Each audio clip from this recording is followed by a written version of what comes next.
Shri print Mahadev, ഇവിടെ കോൺഗ്രസും CPM-ഉം ഒക്കെ പരസ്പരം മത്സരിക്കുകയാണ് കണക്കുകൾ പറഞ്ഞുകൊണ്ട്. നിങ്ങളുടെ ഇത്ര MLA-മാർ സ്ത്രീ വിഷയത്തിൽ അല്ലെങ്കിൽ പീഡന പരാതിയിൽ അകപ്പെട്ടില്ലേ, അപ്പോൾ ഞങ്ങൾ ഈ നടപടി സ്വീകരിച്ചില്ലേ, അപ്പോൾ തിരിച്ചു പറയുന്നത് നിങ്ങളുടെ ഇത്ര MLA-മാർ ഉണ്ടായില്ലേ എന്നുള്ളതാണ്. ഇതിൽ ഇനി ഇത് ഒരു ഇര പോലും ഉണ്ടാകരുത്, അല്ലെങ്കിൽ ഒരു ജനപ്രതിനിധി ഇങ്ങനെ ആകാൻ പാടില്ല എന്നുള്ളൊരു ആർജവത്തോടുകൂടി മറുപടി പറയേണ്ട ചുമതല ആർക്കാണ്? തീർച്ചയായും ഞാൻ പറയുന്നത് കേൾക്കുന്നുണ്ടല്ലോ അല്ലെ? കേൾക്കാം ശ്രീ പ്രിന്റു.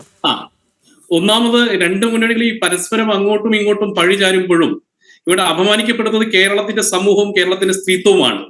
അപമാനിക്കപ്പെടുന്ന സ്ത്രീത്വത്തിന്റെ കണ്ണീരുകൾ കാണാതെ ഇവിടെ പരസ്പരം PK ശശി അങ്ങനെയായിരുന്നു, അല്ലെങ്കിൽ ഗണേഷ് കുമാർ ഇങ്ങനെയായിരുന്നു, മുകേഷ് അങ്ങനെയല്ലേ, അതുകൊണ്ട് ഞങ്ങളുടെ രാഹുൽ മാങ്കൂട്ടത്തിനും ഇങ്ങനെയാകാം എന്നൊക്കെ ദീപാനിലും ജലീൽ പുലരൂരും പരസ്പരം പറയുന്ന സമയത്ത് ഇവർ സത്യത്തിൽ കേരളത്തിലെ പൊതുസമൂഹത്തെയാണ് അപമാനിക്കുന്നത്, സ്ത്രീത്വത്തെയാണ് അപമാനിക്കുന്നത്. നമ്മൾ എപ്പോഴും പറയാറുണ്ട്, ഈ ഭാരതത്തിന്റെ ഒരു നീതിബോധം അല്ലെങ്കിൽ ഈ രാജനൈതിക രംഗത്തൊക്കെ തന്നെ എല്ലായ്പ്പോഴും വ്യക്തിശുദ്ധി എന്ന് പറയുന്നത് വളരെ പ്രധാനപ്പെട്ട ഒരു കാര്യമാണ്.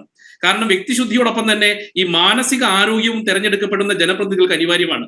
ഈ സത്യത്തിൽ ഈ രാഹുൽ മാങ്കൂട്ടത്തിലായിക്കോട്ടെ, മുകേഷ് ആയിക്കോട്ടെ, ഗണേഷ് കുമാർ ആയിക്കോട്ടെ, ഇവർക്ക് സത്യത്തിൽ ഈ ഹൈപ്പർ സെക്ഷൽ പേഴ്സണാലിറ്റി ഡിസോർഡർ ആളുകളാണ്. അപ്പൊ അതിനകത്തും ഈ ജനങ്ങളെ പ്രതിനിധീകരിച്ചുകൊണ്ട് ജനങ്ങളുടെ പ്രതിനിധി സഭയ്ക്കകത്ത് ഇരിക്കാൻ ഒരു തരത്തിലും അർഹതയില്ലാത്ത ആളുകളാണ്.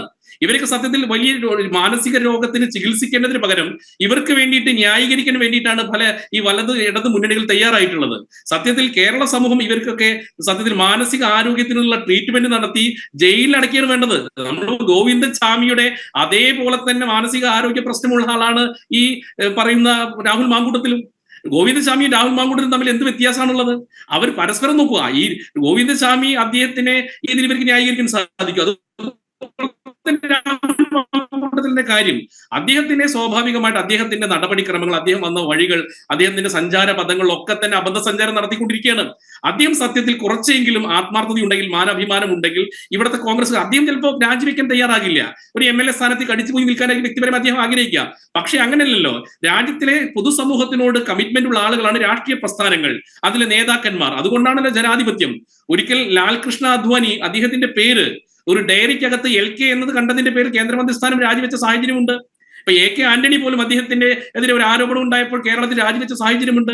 അതുകൊണ്ട് തന്നെയാണ് പറയുന്നത്, നമ്മളുടെ ഒരു രാജനൈതിക രംഗത്ത് എപ്പോഴും ശുദ്ധീകരണ പ്രക്രിയയിലുള്ള ആളുകളായിരിക്കണം അതിന്റെ നേതാക്കന്മാർ വരേണ്ടത് എന്ന് പൊതുസമൂഹത്തിന് കൃത്യമായിട്ട് ഉറപ്പ് നൽകേണ്ടതുണ്ട്. അപ്പൊ അതിന്റെ ഭാഗമായിട്ട് രാഹുൽ മാങ്കൂട്ടത്തിൽ രാജിവെപ്പിക്കുക എന്നുള്ളതാണ് KPCC നേതൃത്വവും അതോടൊപ്പം KPCC പ്രസിഡന്റും പ്രതിപക്ഷ നേതാവും